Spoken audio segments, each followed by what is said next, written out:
لە گۆڕستانی عواڵم لە ناحی بەکرەجۆ درەنگانی ئێواری 11 ئەم مانگە گەنجێکی تەمەن 27 ساڵ لە ڕێگەی موبایلەوە پەیوەندی بە پورزایەکیەوە دەکات و دەڵێت دایکی خۆم کوشتووە و ئێستا کۆتایی بە ژیانی خۆمێنم.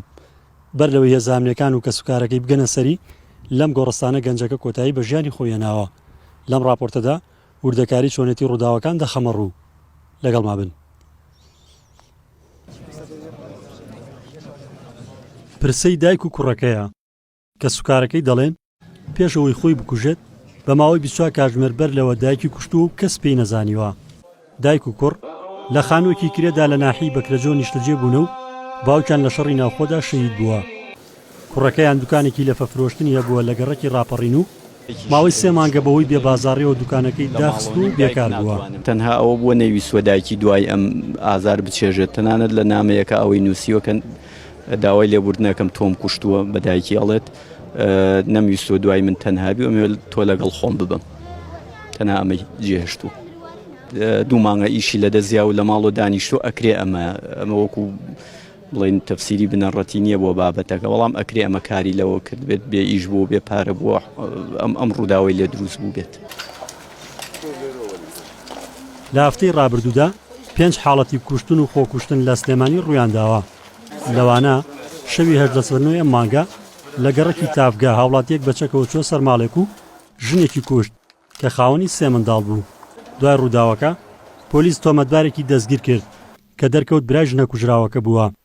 ئێستا کەس سکاڵاکاری ڕووداوەکە نییە و چالاکانی بواری ژنان داواکارن داواکاری گشتی لە پێناو بە سزاگەاندنی تۆمەتباران بێتە سەرخەت. ئەگەر بەو دروشمە زلزلانەی کە ئەوان باسی ئەەکەن و بەو پشتیوانەی کە باسی ئەەکەن لە ڕۆژی ئەم 25 نۆڤەمبەرەوە ئەبا ئێستا زۆرینەی کوشتن کەم بووبایە لە کۆمەڵگا. ئێمە هەر باسی کوشتنی ژنانش ناکەن، کوشتنی مناڵیش هەیە، کوشتنی پیاویش هەیە، بەڵام بەداخەوە ئێمە ئەبینین ڕۆژ بە ڕۆژ لە هەڵکشاندایە. هۆکاری چییە؟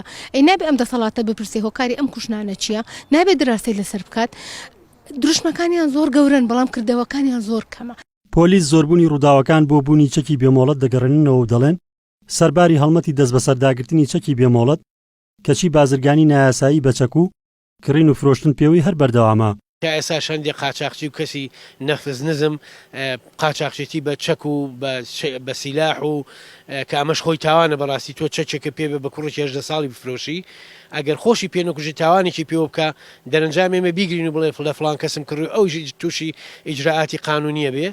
ئێمە 6 مانگ یەکەم زیاتر لە 200 پارچە چەک دەستمان بەسەرگرتووە کە بە هاوڵاتیان بوو ئیجراعاتی قانونیمان لەگەڵا کردوون. ساڵانە لە ناوچە جیاوازەکانی هەرێم دەیان ڕووداوی کوشتن و خۆکوشتن ڕوو دەدەن و چاودێران نەبوونی سزای توندی تۆمەتبار و خراپی دۆخی ئابووری و کۆمەڵایەتی هەرێم بە هۆکاری هەڵکشانی ڕووداوەکان ناو دەبەن.